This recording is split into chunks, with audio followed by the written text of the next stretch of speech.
พี่น้องกับสบายดีและสวัสดีเด้อพ่อแม่พี่น้องกันเบิดสุขสู่คนบ่ว่าสิอยู่ฝั่งไทยฝั่งลาวหรือต่างประเทศก็ยินดีต้อนรับเข้าสู่สองคำว่าสแนลเด้อมาเจอกับคำว่ามื้อนี้เนาะคำว่ากาพาพ่อแม่พี่น้องเฮามารอไปตลาดสุขสวัสดิ์ได้นี่พี่น้องคนหลายคักขนาดนี่บรรยากาศคือเนาะพี่น้องเนาะคนก็หลายเป็นหลายเป็นมารอซื้อของเนาะภาพบ่นิ่งหรือภาพบ่สวยงามเนาะก็ต้องขอโทษขออภัยพ่อแม่พี่น้องกันเบิดทุกสู่คนเด้อพี่น้องเด้อเพราะว่าคนมันหลายเนาะอย่างส่วนหมดก็คำบาดกับบริภาพพ่อแม่พี่น้องเข้ามารอตลาดสุขสวัสดิ์หน้าแน่น้องพี่น้องเนาะไปคำบาดสีแดงย่างแน่น้องพี่น้องเนาะโอ้หมู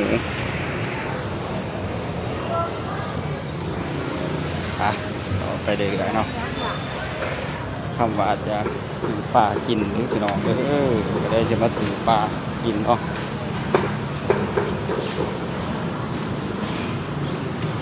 ปลานิ่นโอ้จะนี่ตัวใหญ่60 บาทปลาตัวนี้นอกแล้วเนาะตัวได้ก็ได้ตัวสั้นนี่นะตัวนี้จะรักหัวแน่นอนจะโลเท่าไหร่70 บาทโล70 บาทน่าจะโลปลายป่ะโล70 บาท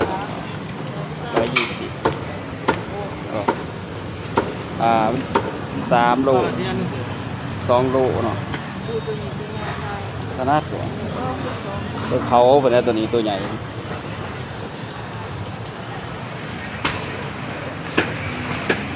ปลายังวะปลากระโปงบ่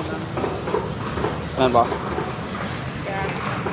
ปลายังนี่พี่น้องเหม็นเข้ามาบ่ข้ามวายนี่เด้อพี่น้องเด้อข้ามวายกับบรูเนาะโลละ100ได้ดีพี่น้องอันนี้40เลยนี่หัวแล้วเนี่ย40หัวน้อง115 บาทใส่จานนะจานมาเนี่ยอาหารทะเลเนาะพี่น้องเนาะ120ปลาหมึก200เนาะพี่น้องเนาะ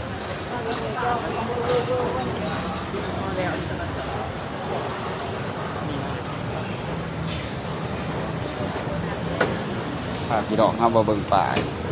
ตัวใหญ่ดิตัวประมาณ4 โลมาแล้วพี่น้องเลยที่ตลาดสุขสวัสดิ์นี่สดๆแล้วเนาะพี่น้องเนาะพี่น้องมาหลังจากทำบาตรจะซื้อปลาเป็นที่เรียบร้อยเนาะเนาะโลครึ่งเนาะพี่น้องเนาะ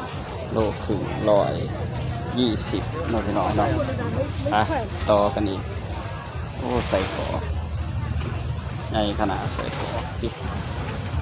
ใหม่ละเท่าไรใหม่ละสาวบ่พี่น้องบ่คนลายเป็นลายเลยนี่พี่น้องความบาดกาสภาพของพี่น้องเขาโลในตลาดเนาะพี่น้องเนาะโอ้จานละ100เอาบ่จานนึงนะจานละ100เอาไหม100 เดียวเลยพี่แบบไหนดีจ้าจานไหนกับรู้สีกันแหละโอเคเท่ากันแหละจานละ100ราคานี่โอเคบ่พี่น้อง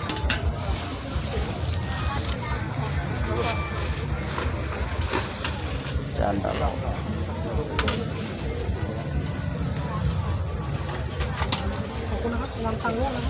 ไป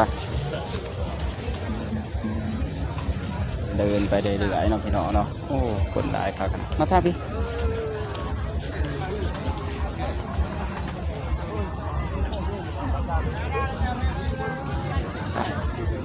รอไปเรื่อยๆเนาะพี่น้องเนาะ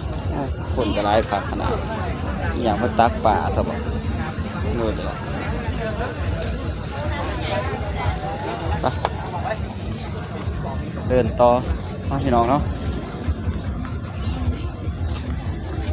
ไปเดือยเนาะพี่น้องเนาะเสือผาได้คักขนาดเลยเสือผาสังเกตเขาอันนั้นเสือในของผู้หญิงเนาะพี่น้องเนาะ49 บาทบรรยากาศตอนนี้เนาะพี่น้องเนาะคนก็หลายขนาดเป็นมารอซื้อของ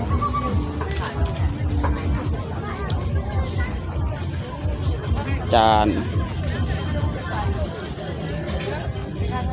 ฮะนี่จะได้นี่เลยส่ง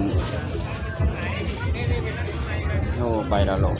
ใบละร้อยว่าใบละสะ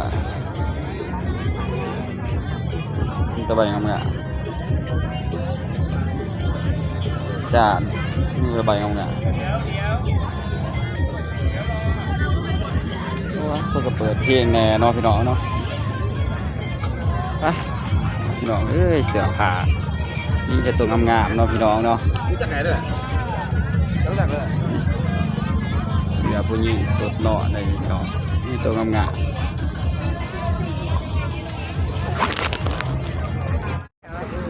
มาพี่น้องเอ้ยมาต่อกันอยู่เนาะ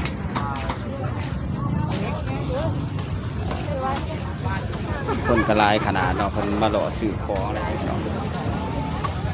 ทำบาดกามาถ่ายบรรยากาศพ่อแม่พี่น้องครับผมไปเรื่อยๆนะพี่น้องเนาะในตลาดโอ้คนหลายคักขนาดเลย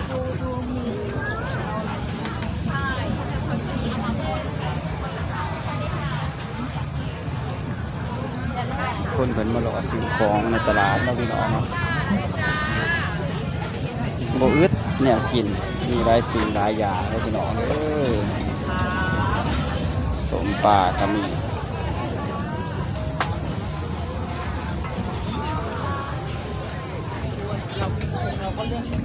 ไปพี่น้องไปรอไปเรื่อยๆพี่น้อง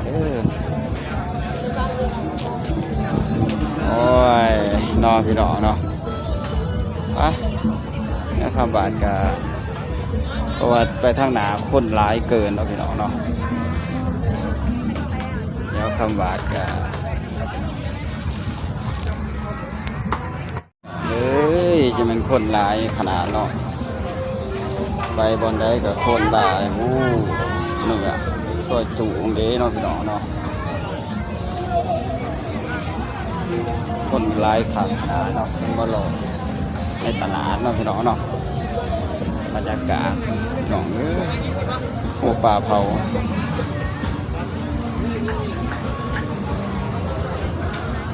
บรรยากาศตอนนี้ดีขนาดเนาะ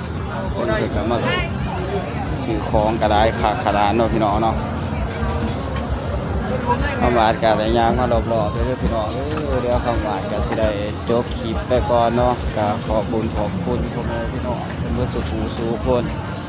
ที่เขามาครับส่งกดติดตามส่งคำว่าเบิ่งคลิปไปคำว่าตั้งแต่ต้นจนจบแล้วก็บอกขามโฆษณาเลยคลิปนี้คำว่าทำผิดพลาดก็ต้องขอโทษขออภัยพ่อแม่พี่น้องเป็นวัสดุสู่คนเนาะคำว่าก็สิได้จบคลิปไปก่อนแล้วสบายดีสวัสดีเด้อพ่อแม่พี่น้องเป็นวัสดุสู่คน